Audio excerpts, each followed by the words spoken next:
नमस्कार सर्वांना, जय शिवराय. आपल्या बकासूर प्रेमी DST 6300 यूट्यूब चॅनलमध्ये तुमचं सगळ्यांचं मनापासून हार्दिक स्वागत. बैलगाडा शर्यत क्षेत्रामध्ये जेव्हा एखादं मोठं ऐतिहासिक मैदानाचं आयोजन होत असतं, त्यात बैलगाडा शर्यत क्षेत्रातील देव द्वादशम हिंद केसरी कोहिनूर बकासूरची उपस्थिती आपल्याला सगळ्यांना पाहायला मिळतच असते. आपल्या सर्वांचा लाडका कोहिनूर बकासूर उद्या 9 तारखेला जे श्रीनाथ केसरी मैदान होणार आहे, त्याच्यात प्रथम क्रमांकाचं बक्षीस फॉर्च्युनर गाडी आहे. तिथं आपल्याला आपला लाडका बकासूर पळताना दिसणार आहे. नव्या जुन्या पैऱ्यात कुठल्याही तासात कुठल्याही खांदी उत्कृष्ट पद्धतीने पळणारा नंदी अशी त्याची ओळख आहे. आणि पैरा हा बकासूरसाठी कधीच चर्चेचा विषय नसतो, कारण यापूर्वीही अनेकदा नव्या जुन्या नंदींसह पळून बकासूरनं अनेकदा विजेतेपद मिळवलेलं आहे.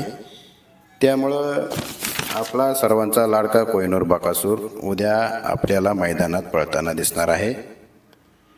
सकाळी मुलाखत पाहिली आणि त्यानुसार खरं तर बकासूरचा पायरा कोण असेल, आदत आहे दुसरा आहे हे कोणालाच माहीत नाही आहे. आणि लाईव्ह लॉट्स जे आत्ता जाहीर झाले त्याच्यामध्ये दुसरामध्ये बकासूरच्या 2 चिठ्ठ्या आहेत. एक गट क्रमांक 8मध्ये तास क्रमांक 8 आणि गट क्रमांक 31मध्ये तास क्रमांक 7 या 2 चिठ्ठ्या बकासूरच्या नावानं आहेत. पण बकासूर फॅन्स क्लबतर्फे जर काही चिठ्ठ्या असतील तर त्या कुठल्या आहेत त्या काही कळलं नाही. त्यामुळं खरं सांगायचं जर झालं तर उद्याच्या मैदानामध्ये बकासूरचा पायरा कोण असेल किंवा बकासूर नेमका कोणत्या गटात पळेल हे कोणीच सांगू शकत नाही.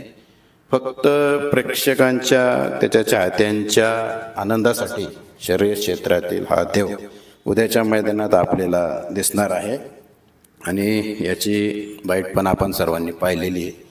त्यामुळं उद्याच्या मैदानासाठी आपल्या लाडक्या कोहिनूर बकासूरला मनापासून हार्दिक शुभेच्छा. मी कायमच म्हणत असतो, जागा बदलली की त्याचा लुक आणि मैदानं बदलली की त्याचा रेकॉर्ड बदलत असतो. आणि जिथं जिथं त्याला मिळाली साथ तिथं तिथं त्याचा हमखास एक नवीन इतिहास. उद्याच्या मैदानामध्ये 55 आदतचे गट आहेत आणि 55 दुसराचे गट आहेत. आणि साधारणतः एका गटामध्ये 11 गाड्या आपल्याला पळताना दिसतील. उद्याच्या मैदानामध्ये आपल्या सगळ्यांचा लाडका कोहिनूर द्वादशम हिंद केसरी बकासूर आणि वैभव मामा यांचा भवन शेठ पळणार आहे.